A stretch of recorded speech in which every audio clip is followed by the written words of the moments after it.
After the deaths of Antony and Cleopatra in 31 BC, Augustus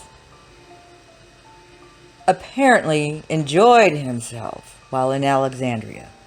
At that time, it was truly one of the world's greatest cities. One of the major attractions Augustus wanted to see was the tomb of Alexander the Great.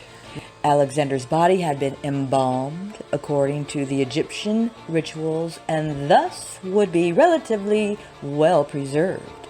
Alexander the Great was 33 when he died. Augustus was 33 when he so-called rid himself of Antony. What happened when Augustus requested to view the body of the Greek king? It's been told that the young Roman gazed at the body for a time, then paid his respects by crowning the head with a golden diadem and strewing flowers on the trunk. He was asked, "Would you now like to visit the mausoleum of the Ptolemies?"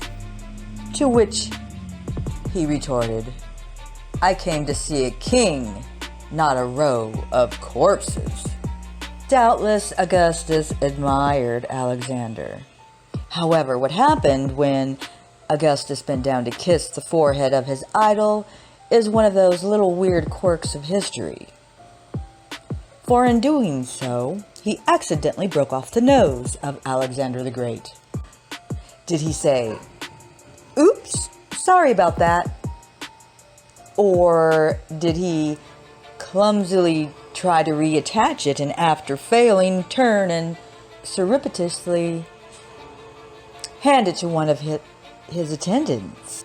Well, this odd story about Augustus, to me, stands alone.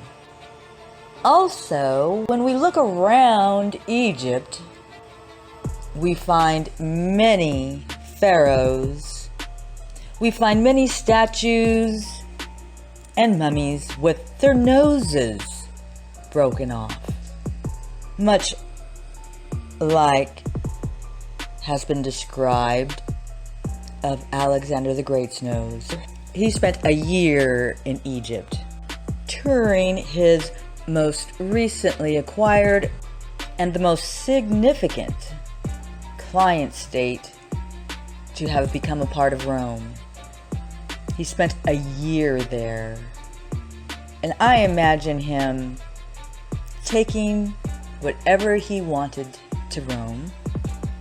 It is said that he destroyed most of Antony's statues and temples. A few of Cleopatra's were saved due to a friend of hers who paid Octavian 2,000 talents to keep them up. I wonder if Octavian, who later renamed himself Augustus, was the one who went systematically through Egypt and smoked the noses off black faces. The black noses of what he found there. Too much of a coincidence this is for there not to be a connection. Naturally, one does wonder, was Alexander the Great's nose African looking?